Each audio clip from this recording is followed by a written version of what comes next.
Hello little friends, welcome to Tiny Ears Big Stories TV. Today we are reading a wonderful story called Josephine Wants to Dance, written by Jackie French and illustrated by Bruce Wetley. Let's begin. Josephine loved to dance. She bounced with the brolgas and leapt with the lyrebirds. "Kangaroos don't dance, Josephine," said her little brother Joey. "They hop." But Josephine took no notice. The emus showed her how to point her toes. The eagles taught her how to soar to the music of the wind. Josephine whirled like the clouds across the gully. She swayed with the branches in the trees. But still she dreamt of somehow finding another way to dance. "There has to be something more," said Josephine wistfully as she danced across her brother. "Kangaroos don't dance, Josephine," yelled Joey, ducking his head. "They jump." But Josephine kept on dancing. The next day Josephine found posters stuck on the trees. The ballet was coming to Shaggy Gully. "That's how I'd like to dance," cried Josephine, "in a pink tutu with silk ballet shoes." "Get real," said Joey. "Kangaroos don't wear tutus, Josephine, and they never wear silk ballet shoes." "I am going to," said Josephine, pointing her toes. A week later Josephine sneaked into town. She crept over to the hall and peered through the window as the dancers rehearsed. "Oh!" cried Josephine. She watched the dancers for hours, then she practiced at night, all alone. She spun, she swirled, she pirouetted, and at the end she always courtesied. "I really am becoming a dancer now," thought Josephine.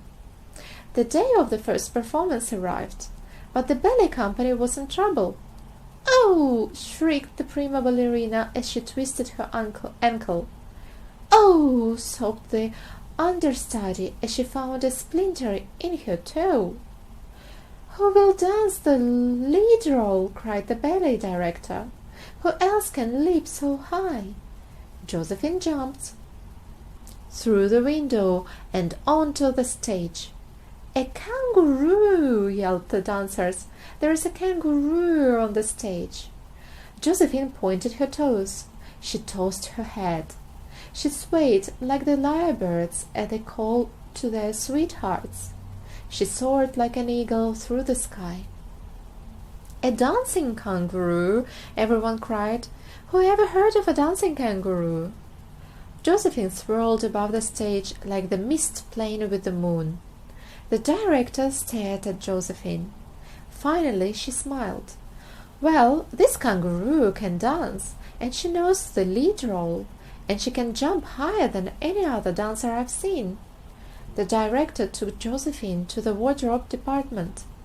"A kangaroo!" exclaimed the costume designer.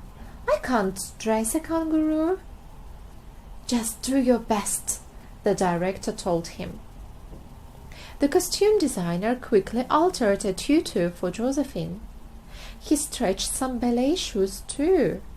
They were probably the longest ballet shoes in the world. At last it was time for the performance. The audience took their seats. The orchestra turned up. Josephine stood backstage, waiting for the music to begin. "Josephine," hissed Joey through the window, "what are you doing? Come back to the bush at once." "No," said Josephine, "I'm going to dance in a pink tutu with silk ballet shoes. I'm going to jump higher than any other dancer in the world." The lights dimmed. The orchestra started playing. The curtains opened. The performance began. The ballerinas fluttered onto the stage. 1, 2, 3, 4, and Josephine! Someone in the audience giggled. "It's a kangaroo!" Then Josephine began to dance. She twirled through the air like leaves in the whirlwind. She leapt like no dancer ever had before, and at the end she courtesied like the Brolgas bowing to the sun. The audience were silent, and then they clapped, and then they cheered. "This kangaroo is a dancer!" they cried, "a truly magnificent dancer!" Josephine was still courtesying when the ballet director brought branches of roses onto the stage. Roses are delicious, yum, decided Josephine. And I am finally a dancer, and it's fun.